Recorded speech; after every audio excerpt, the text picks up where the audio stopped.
की supreme court के जज जस्टिस डीवाई चंद्रचूड़ की तरफ से आज एक बड़ा टिप्पणी सामने आई है। उन्होंने कहा कि बुद्धिजीवियों का कर्तव्य है कि वे सरकार के झूठ को सामने लाएं। उन्होंने कहा कि एक लोकतांत्रिक देश है और किसी भी गलत खबर या एजेंडे के लिए सरकार की जिम्मेदारी तय करना जरूरी है। क्या कुछ उन्होंने कहा है, ग्राफिक्स के जरिए एक बार आपके सामने रखते हैं। जरा गौर से शब्दों के चयन को समझिएगा, क्योंकि जस्टिस चंद्रचूड़ अपने आप में बहुत बागी तेवर वाले जो है जस्टिस में से एक हैं। ये एक लोकतांत्रिक देश और किसी भी गलत खबर या एजेंडे के लिए सरकार की जिम्मेदारी तय करना जरूरी है। कोरोना के आंकड़ों से छेड़छाड़ की बात करते हुए भी उन्होंने कह दिया कि जरूरत से ज्यादा सरकार पर यकीन करना ठीक नहीं है। सामाजिक, राजनीतिक और आर्थिक सांस्कृतिक सच को हासिल करने की बात को लेकर के उन्होंने कहा कि हासिल करने के लिए सरकार जरूरत से ज्यादा विश्वास केवल निराशा ही देगा। अगर सरकार पर आप ज्यादा भरोसा करेंगे तो वो आपको निराशा ही हाथ आएगी। ये बात जस्टिस डीवाई चंद्रचूड़ की तरफ से बिल्कुल क्लियर कर दी गई। उनकी तरफ से सीधा कह दिया गया कि ज्यादा भरोसा सरकार के स्टेटमेंट पे एक बार पे ना करें जब तक आप उसे रीचेक ना कर ले। अब आपको दूसरी पारी बताते हैं कि दोबारा उन्होंने क्या कहा। उन्होंने उसी स्टेटमेंट में कहा, केवल उस बात पर विश्वास नहीं कर सकता जो सरकार बता रही है। ज्यादातर सरकारें अपनी सत्ता को बचाए रखने के लिए झूठ बोलती हैं। पूरी दुनिया में ये ट्रेंड देखा जा रहा है। उन्होंने कोविड के सही आंकड़े नहीं पेश किए। फेक न्यूज फैलाने का काम बढ़ रहा है। कोरोना के दौर में WHO ने इसे इन्फोडेमिक नाम दिया। मानव स्वभाव है कि लोग चौंकाने वाली खबरों की तरफ जल्दी आकर्षित होते हैं और ये खबरें झूठ पर अक्सर आधारित होती हैं। पिछले साल फरवरी में जब महामारी फैली थी तभी WHO ने सावधान किया था कि गलत खबरें फैलाई जा सकती हैं और लगातार हमारे सामने वो आंकड़े भी आए थे कि किस तरीके से लॉकडाउन को लेकर के झूठी खबरें फैलाई गई और कई बातें रखी गई थी, जिस पर सीधे तौर पर जस्टिस डीवाई चंद्रचूड़ का कहना है कि एक बार आपको चेक कर लेना चाहिए फैक्ट्स को। इसके बाद उन्होंने क्या कहा, इसके बाद उनकी तरफ से एक और स्टेटमेंट सामने आई, क्योंकि ये एक जूम मीटिंग में वो बैठे थे, वहां पर उन्होंने बातें कही हैं। उस दरमियान उन्होंने कहा कि फेसबुक और ट्विटर जैसे प्लेटफॉर्म को भी झूठी खबरों पर लगाम लगाने की जरूरत है। दूसरी तरफ हर शख्स को चौकन्ना रहना चाहिए। किसी बात का तर्क ढूंढने, सच का पता लगाने, पढ़ने और दूसरे के विचारों को स्वीकार करने की कोशिश करनी चाहिए। हम पोस्ट ट्रुथ की दुनिया में हैं। सोशल मीडिया प्लेटफॉर्म्स गलत खबरों के लिए जिम्मेदार हो सकते हैं, लेकिन हमारी भी जिम्मेदारी बनती है। हम ऐसे युग में हैं जब सभी धार्मिक, आर्थिक और सामाजिक लाइन से बंट चुके हैं। हम केवल खुद को सही साबित करने का प्रयास करते हैं और जब कोई दूसरा विचार रखता है तो टीवी को म्यूट कर देते हैं। इसीलिए सच का पता भी हमें नहीं चल पाता है। ये कुछ अहम बातें हैं जो आज फेक न्यूज पर, सरकार के स्टेटमेंट्स पर जस्टिस डीवाई चंद्रचूड़ की तरफ से कहा गया है। सुप्रीम कोर्ट के सीनियर जजेस में से डीवाई चंद्रचूड़ आते हैं और यकीनन उनके स्टेटमेंट्स अक्सर जब भी सुने गए तो काफी गंभीर टिप्पणियां उनकी तरफ से की गई हैं और ये टिप्पणी अपने आप में एक बेहद जरूरी फैक्ट है। मेरे साथ मेरे मेहमान फोन लाइन पर जुड़ चुके हैं, उनसे आपका परिचय कराती हूँ। चर्चा की शुरुआत करते हैं। विपिन शर्मा जी हैं मेरे साथ, वरिष्ठ पत्रकार हैं। दिलीप यशवर्धन जी हैं, राजनीतिक विश्लेषज्ञ हैं। सबसे पहला सवाल मैं दिलीप यशवर्धन जी से पूछूंगी, क्योंकि पॉलिटिकली ये बहुत रेयर ऐसा होता है कि जब किसी न्यायिक प्रक्रिया से निकला व्यक्ति जो है कमेंट उस पर दे। लेकिन दिलीप यशवर्धन जी, जिस तरीके से जस्टिस चंद्रचूड़ का बयान सामने आया, उन्होंने कहा कि सरकार को समझने की जरूरत है। सरकार जो कह दे रही है वो सच नहीं। विपिन जी, सरकार जो कह रही है वो सच ही नहीं है, केवल जो बुद्धिजीवी है उनकी जिम्मेदारी है कि सच को परखे, सच को जनता के सामने लाए। क्या तात्पर्य निकाला जाए इस बयान का? देखिए, अगर न्यायपालिका की तरफ से कोई भी न्यायमूर्ति अगर कोई ऐसी टिप्पणी करते हैं तो स्वागत योग्य है। यहाँ पर ये बात समझनी पड़ेगी कि चुनौतियों का भी भरमार है और खास तौर पे बतौर विश्लेषक, बतौर पत्रकार जो मैं समझ रखता हूँ, जो अगर आकलन करा जाए कि आज जस्टिस डीवाई चंद्रचूड़ साहब ने जो ये बयान करा, ये जो अपने जो लेक्चर स्पीच थी, तो उसके मायने क्या हैं? इसके मायने देखिए कि कोरोना काल में हमने जी के देखा है, सदी की सबसे बड़ी महामारी, और यहाँ पर ऑक्सीजन की किल्लत से जितनी मौतें हुई, उसके बाद जब देश के सबसे बड़े लोकतंत्र के मंदिर में, संसद में जब आंकड़े पेश करने की बारी आई, तो यहाँ पर केंद्र सरकार, राज्य सरकारों ने सबने एक स्वर में स्वर मिलाया, बोला कि ऑक्सीजन की किल्लत से किसी की मौत नहीं हुई है, जबकि हाहाकार मच गया था ऑक्सीजन को लेकर, प्राण वायु को लेकर। हमने खुद देखा था कैसी लंबी लंबी कतारें लगी थी अस्पतालों के बाहर, और बार बार बोला जा रहा था कि कहीं किसी भी तरह से जिन लोगों ने परिजन अपने खोए, तो आप खुद समझ सकते हैं उन पर क्या बीती होगी।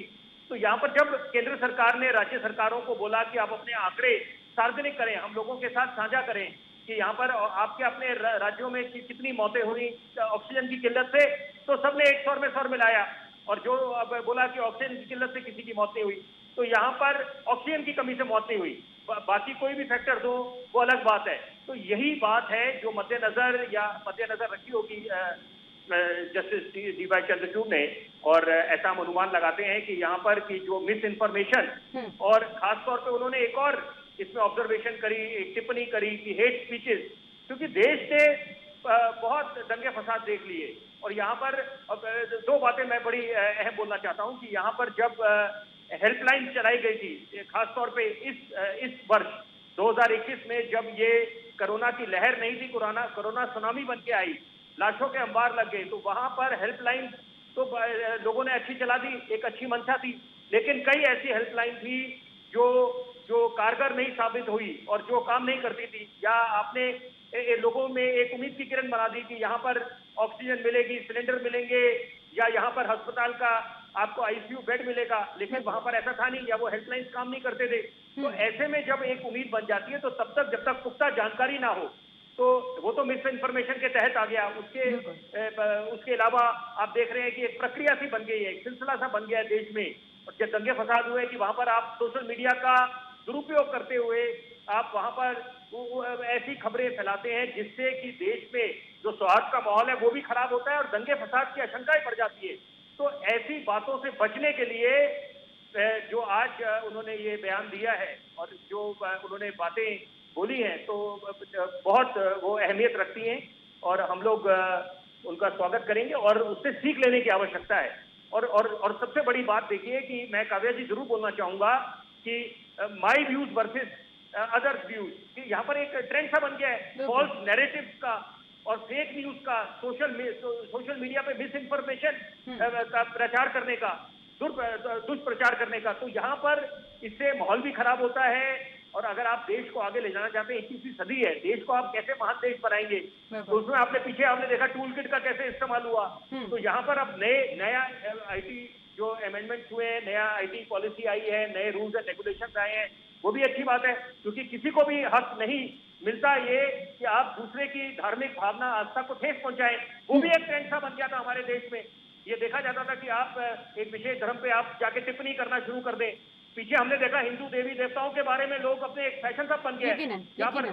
बिल्कुल। तो ये चीजों से बचने के लिए ये ऐसे अगर कोई कायदे, देखिए सीधी सी बात है, कायदे कानून भी कुछ होते हैं, उनको भी आपने उनका नियमों का अनुपालन करना है। कायदे कानून में रहेंगे तो हम सबका फायदा है, सबका भला है। और साथ में जो जस्टिस चंद्रचूड़ साहब ने कहा है वो बातें बहुत अहमियत रखती हैं। बिल्कुल बिल्कुल, यकीनन बहुत अहमियत रखती हैं। दिलीप यशवर्धन जी भी मेरे साथ जुड़े हुए हैं। दिलीप यशवर्धन जी, सामाजिक, राजनीतिक, आर्थिक और सांस्कृतिक सच को हासिल करने के लिए केवल सरकार जो कह दे उस पर विश्वास करना सही नहीं माना जाएगा। इस बयान का क्या अर्थ समझा जाए, क्योंकि जस्टिस चंद्रचूड़ का ये बयान अपने आप में बहुत मायने रखता है। जिस तरीके से उन्होंने कहा कि हालिया स्थितियों पर मैं ये समस्या है जिस पर मैं अपनी बात रखना चाहता हूं, और ये स्थितियां हैं देश में कि लोग आंखें मूंद करके विश्वास कर रहे हैं। जो सोशल मीडिया, जिसे लगातार एक वरिष्ठ पत्रकार की तरफ से कहा गया था, व्हाट्सएप यूनिवर्सिटी है, फेसबुक यूनिवर्सिटी है, वहां से जो ज्ञान प्राप्त हो रहा है, लोग उसको एक असल ज्ञान मानने लगे। ऐसा लग रहा है कि वही ओरिजिनल फैक्ट से बाकी जो है वो गलत है। काव्या जी ठीक कह रही हैं आप। आदरणीय चंद्रचूड़ साहब ने जो बात कही है मैं उनकी बात से पूरा सहमत हूँ। और आप एक फैक्ट को इग्नोर नहीं कर सकते हैं कि सरकार की तरफ से जो भी बयान होते हैं या जो भी सोशल मीडिया का इस्तेमाल करके उसे प्रचारित किया जाता है, चाहे वो सामाजिक चीजों को प्रचारित किया जाए, चाहे ऐतिहासिक चीजों को आगे बढ़ाया जाए, चाहे किसी की आइडियोलॉजी को आगे बढ़ाया जाए, इन सारी चीजों के पीछे एक राजनीतिक उद्देश्य जरूर होता है। और वो राजनीतिक उद्देश्य किस तरीके से हासिल किया जाएगा, इस स्ट्रेटेजी पर भी काम किया जाता है कि वो धार्मिक भावनाओं को भड़का करके किया जा सकता है, या किसी की देशभक्ति को जगा करके किया जा सकता है, या किस तरीके से किया जाता है। और अगर आप 3-4-5 दिन पहले का एक स्टेटमेंट और देखें जो ऑनरेबल सीजेआई हैं, चीफ जस्टिस ऑफ इंडिया, उन्होंने एक और बहुत महत्वपूर्ण बात कही थी सरकार के लिए। उन्होंने ये कहा था कि सरकार बिना बहस के संसद में कानून बना दे रही है, बिल्कुल, और उन कानूनों में इतनी खामियां हैं कि उसका भुगतान अंत में कोर्ट को भुगतना पड़ता है और उन लिटिगेंट्स को भुगतना पड़ता है। तो सरकार को कानून बनाने से पहले भी ये सोचना चाहिए। तो ये कानून बनाने का और जो सोशल मीडिया पे प्रचारित हो रहा है, इन दोनों का बड़ा गहरा संबंध है। क्योंकि अगर आप कानून की कंप्लायंस को स्ट्रिक्ट कर देंगे तो सोशल मीडिया पे जो फेक न्यूज प्रचारित हो रही हैं वो होना बंद हो जाएंगे। जहां पर सरकार चाहती है वहां पर रोक लगा देती है। अभी आप इसी कोरोना काल के बीच में चाहिए, जहां पर कुछ लोगों ने होर्डिंग्स लगा दी थी दिल्ली के अंदर कि मोदी जी हमारी वैक्सीन को विदेशों में क्यों बेचा, या बहुत सारे लोगों ने सोशल मीडिया पर मदद की डिमांड पड़ी, तो सरकार की नजर वहां पर पड़ गई कि सरकार के खिलाफ जाकर के अगर कोई मदद मांग रहा है सोशल मीडिया पे तो सरकार की नजर वहां पड़ गई। इसका साफ मतलब निकल के आता है कि एडमिनिस्ट्रेशन की नजर हर एक खबर पे रहती है। किस खबर को आगे बढ़ाना है और किस खबर को रोक देना है, ये उनके ऊपर निर्भर करता है। तो जिस राजनीतिक पार्टी का शासन होता है, अगर वो खबर उस राजनीतिक पार्टी के शासन के फेवर में जा रही है, उसके वोट बैंक को मजबूत कर रही है या उसके वोटर्स को विश्वास दिला रही है, तो वो उस खबर को और प्रचारित होने देते हैं, और जो उनके अगेंस्ट जाती है वो उसको रोक देते हैं। बहुत सारी, जैसे मैं एक कंपैरिजन करता हूँ कि जो फेक न्यूज है और जो ओरिजिनल न्यूज है, ये एक तरीके से मसाला मूवी और आर्ट मूवी की तरह है। मसाला मूवी में हम जानते हैं कि पर्दे पे जो दिख रहा है वो सब गलत है, सब कुछ एंटरटेनमेंट के पर्पस है, लेकिन हम उसको देखना भी चाहते हैं और लोगों को दिखाना भी चाहते हैं। लेकिन जो आर्ट मूवीज होती हैं, उन आर्ट मूवीज में सब कुछ सत्य होता है, लेकिन ना हम उनको खुद देखना चाहते हैं और ना हम उसको किसी को दिखाना चाहते हैं। यही फर्क है। विपिन जी के पास जाना चाहूंगे। विपिन जी, लोकतंत्र के जब स्तंभों की बात की जाती है तो न्यायपालिका, कार्यपालिका, विधायिका और चौथी जो है मीडिया को बनाया गया है, जो अदृश्य एक तरीके से वॉच डॉग का वर्क करती है। लेकिन इस समय मुझे ऐसा लग रहा है कि न्यायपालिका पूरा अथक प्रयास कर रही है कि जो लोग आंखें बंद कर चुके हैं, क्योंकि अब हिंदुस्तान में एक बड़ी समस्या आ चुकी है फैक्ट्स को रीचेक ना करने की। किसी ने कुछ कह दिया और उसी के आधार पर दंगा फसाद हो जाएगा, उसी के आधार पर समुदायों से नाराजगी शुरू हो जाएगी, उसी के आधार पर बयानबाजियां हो जाएंगी। लेकिन उस व्यक्ति ने ऐसा कहा था या नहीं कहा था, या इतिहास में ऐसा रहा था या नहीं रहा था, इतिहास के पन्नों को पलटना, अब हिंदुस्तान के युवाओं की बात कर लूं चाहे नागरिकों की बात कर लूं, जरूरी नहीं समझते। अगर व्हाट्सएप यूनिवर्सिटी ने कह दिया कि 1972 में यह हुआ था तो वही हुआ था, वो हुआ हो ना हुआ हो कोई मतलब नहीं। ऐसा लग रहा है कि न्यायपालिका चाह रही है कि लोग जागें, एक बार फिर से फैक्ट्स को चेक करना शुरू करें, ताकि फैक्ट्स चेक हो तो कम इश्यूज जो है वो सामने आए। इसमें कई बातें निकल के आती हैं। देखिए, पहली बात ये समझनी पड़ेगी कि जो बुद्धिजीवी हैं उनको एक अहम भूमिका निभानी पड़ेगी, इसमें कोई दो राय नहीं है। और ऐसा भी नहीं है कि ये अभी 2014 से ही हुआ है। देखिए, हम लोग जब चर्चा करेंगे तो बिल्कुल खुल के करेंगे, कई पहलुओं को उजागर करेंगे आगे। 2014 से ही ऐसा नहीं हुआ कि जब से मोदी सरकार आई है तब से ही ये एक ऐसा ट्रेंड बना है। अगर मीडिया की भूमिका को भी लेके जो माननीय चंद्रचूड़ साहब ने बोला है कि मीडिया को एक अपना जो भूमिका है बड़ी अहम निभानी पड़ेगी और जागरूक होना पड़ेगा, स्वतंत्र तरीके से खबरें पेश करनी पड़ेगी। तो यहाँ पर तो देखिए, अगर ये सवाल उठते हैं कि मीडिया अलग अलग नाम दिए जाते हैं, मैं उसमें नहीं पढ़ना चाहता क्या क्या नाम दिए जाते हैं, क्या क्या बोला जाता है, लेकिन अगर मीडिया ऐसे तो हम पिछले कुछ वर्षों में चले जाएं, जब पहले सरकारें थी और राजनीतिक दलों की, तो वहां पर भी क्या होता था। तो यहाँ पर खासतौर पे बच्चों पे क्या असर पड़ता है, युवाओं पे क्या असर पड़ता है, क्योंकि हम लोग मीडिया को ओपिनियन मेकर कहते हैं। और यहाँ पर अगर वो एक खबर को उसके जब तक सारे पहलू उजागर नहीं करते तब तक वो कैसे हम मान ले उस खबर पे, क्योंकि हर एक खबर के अलग अलग पहलू होते हैं। जब कोई खबर कोई सुर्खियां में आती है, कोई खबर सुर्खियां बनती है, तो वहां पर अलग अलग पहलू होते हैं, सिक्के के जैसे दोनों पहलू होते हैं। वहां पर पत्रकारों का ये दायित्व बनता है कि सारे पहलुओं को उजागर करके, ना कि एक तरफा बात दिखाएं, तो सबके उसमें विचार होने चाहिए। बिल्कुल। और यहाँ पर एक सवाल और है मेरा आपसे, यहाँ पर एक बहुत छोटा सा सवाल मैं आपसे पूछ रही हूँ, क्योंकि आज तक जो मीडिया के रूल्स रहे, अगर मैं मीडिया पर भी सीधे तौर पर इसलिए बोल रही हूँ क्योंकि हमको लेकर के भी स्टेटमेंट न्यायिक प्रक्रिया की तरफ से आई है, न्यायालय की तरफ से बहुत बार आई है, बड़े बड़े जजेस ने हमको लेकर के कमेंट पास किया है। आज तक जो मीडिया का एक रूल था कि जब अगर एक तरफ से कोई वर्जन आ जाएगा तो जब तक सेकंड पार्टी का वर्जन नहीं आता तब तक वो खबर कंप्लीट नहीं होगी। लेकिन आजकल वो तेजी के दौर में, वो ब्रेकिंग के दौर में हम वो फैक्ट चेक करना भूल चुके हैं, फैक्ट्स को वेरीफाइड करना भूल चुके हैं। बिल्कुल बात आपकी दुरुस्त है, लेकिन यहाँ पर फिर भी चुनौतियां काफी हैं और बिल्कुल सही बात है। We are all working against, it's a race against time और समय सबसे बड़ी चुनौती पेश करता है, लेकिन उसके बावजूद चुनौतियों से निपटना ही साबित करता है कि हम लोग कितने कारगर हैं, हम लोग कितने सक्षम हैं। तो वो एक चुनौती है समय की, लेकिन साथ साथ आपको डेडलाइंस आपको फॉलो करनी पड़ती है, लेकिन साथ साथ ये सुनिश्चित करना भी पत्रकारों का ही दायित्व बनता है कि हम लोग जो खबरें एक आम आदमी तक पहुंचा रहे हैं, देशवासियों तक पहुंचा रहे हैं, वो बिल्कुल वो पूरी हमारी जो हम लोग मामले की तह तक जाके वो खबर देके जाएं, क्योंकि उसी से वो पूरे अपने विचार बनाएंगे। हम लोग ओपिनियन मेकर क्यों कहलाते हैं। और सबसे बड़ी बात है यहाँ पर, अगर जो बार बार बोलते हैं कि देखिए अभिव्यक्ति की आजादी होनी चाहिए, वो स्वतंत्रता होनी चाहिए, लेकिन अभिव्यक्ति की आजादी के नाम पे अगर आप देश विरोधी कुछ काम करते हैं तो क्या उस स्थिति में आपके खिलाफ कार्रवाई नहीं होनी चाहिए? क्या इससे हमारे देश ने दंगे फसाद देखे हैं? क्या हमारा देश और दंगे फसाद देखने की हालत में है? आपने पहले भी मैं बड़ी एक अहम बात बोलना चाहता हूँ इस चर्चा में। मुझे ऐसा लगता है कि अगर इस चर्चा में मैं ये वाला पहलू नहीं लेके आता तो चर्चा अधूरी रह जाएगी। जब शाहीन बाग का आंदोलन चल रहा था, वहां पर माननीय सर्वोच्च न्यायालय ने, जिनको हम सर्वोपरि मानते हैं, जिनके फैसले दिशा निर्देश को, वहां पर 3 वार्ताकार नियुक्त करे थे कि ताकि ये जानने के लिए कि जो आंदोलनकर्ता बैठे हुए हैं आंदोलन पे, उनके क्या गिले शिकवा हैं। तो जब एक तरफ जब प्रक्रिया शुरू होगी थी उनसे वार्ता करने की, संवाद करने की उन आंदोलनकर्ताओं से कि आप बताइए आपका क्या दर्द है, उन 3 वार्ताकारों ने जो नियुक्त करे थे माननीय सर्वोच्च न्यायालय ने, तो ऐसी क्या नौबत आन पड़ी कि उत्तर पूर्वी दिल्ली जल गया, दंगे फसाद हुए। एक जब अमेरिका के पूर्व राष्ट्रपति डोनाल्ड ट्रंप का हिंदुस्तान का दौरा था, वहां पर पहले आपने देखा कि उत्तर पूर्वी दिल्ली में क्या हुआ, जाफराबाद मेट्रो स्टेशन को बंद करना पड़ा, भजनपुरा, गोकुलपुरी, चांदबाग, वहां दंगे फसाद हुए, कितना जानमाल को नुकसान हुआ, इसकी जिम्मेदारी कौन लेगा?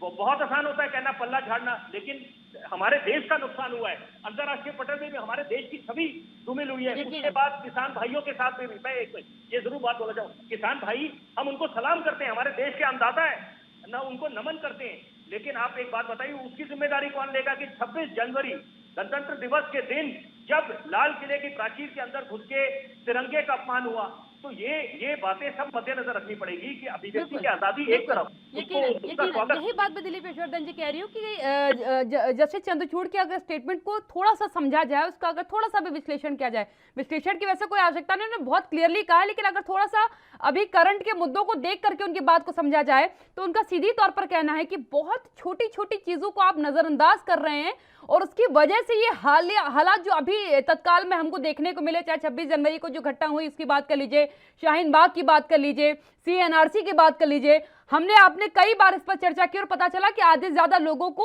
उसका ड्राफ्ट नहीं मालूम है कि बेसिकली ड्राफ्ट में लिखा क्या है। पढ़ना जरूरी नहीं समझा, लेकिन विरोध करना जरूरी समझा, आग लगा देना जरूरी समझा गया। क्या इसके लिए आज ये स्टेटमेंट आई है कि समझिए, पहले पढ़िए, उसके बाद जाकर के किसी चीज का विरोध करिए? पहले भी मैंने डिबेट्स में कई बार ये बात कही है कि सरकार को अब बाकी मंत्रालयों के साथ साथ एक जागरूकता मंत्रालय खोलने की भी जरूरत है। क्योंकि देखिए, एक बहुत कॉमन से बात को समझिए कि संसद जो भी कानून बनाती है वो कानून जनता के लिए बनाती है, लेकिन जनता तक वो कानून क्या है ये कभी पहुंच ही नहीं पाता, क्योंकि कानून संसद में बनता है, पास होता है, किताबों में छप जाता है और उसके बाद या तो अदालतों में सच जाता है या अदालत और वकील उसको जिस तरीके से भी चलाते हैं, फिर जो भी अमेंडमेंट होते हैं संसद उसमें अमेंडमेंट करती है। लेकिन जिन लोगों के लिए कानून बनता है उन लोगों को तो वास्तव में कानून की जानकारी होती ही नहीं है, और जनरल परसेप्शन ये है कि जनता के लिए कानून बनाया जाता है। तो मेरा ये कहना है कि सरकार एक जागरूकता मंत्रालय बनाए और अपने जितने भी कॉन्स्टिट्यूशनल अथॉरिटीज हैं, सांसद हैं, विधायक हैं, पार्षद हैं। मुद्दे की बात कर लेते हैं। दिलीप यशवर्धन जी, अपनी बात को पूरा करिएगा। देखिए, मैं अपनी बात को आप ही की बात से फिर शुरू करता हूं। अभी आप जिस घटना का जिक्र कर रही थी कि अश्लील वीडियो देखने की वजह से ये घटना का अंजाम हो, जिसका शिकार एक छोटी सी बच्ची हो गई, तो ये जो पोर्नोग्राफी है ये जो नेट पर फ्री सेक्स अवेलेबल है, क्या सरकार इस सेक्स को नहीं रोक सकती है? क्या सरकार इन साइट्स को बैन नहीं कर सकती है? या मूवीज में, सीरियल्स में जो वेब सीरीज बन रही है उसमें सेक्स इस तरीके से बेचा जा रहा है और खुलेआम बेचा जा रहा है, गाली बहुत आम बात हो गई है।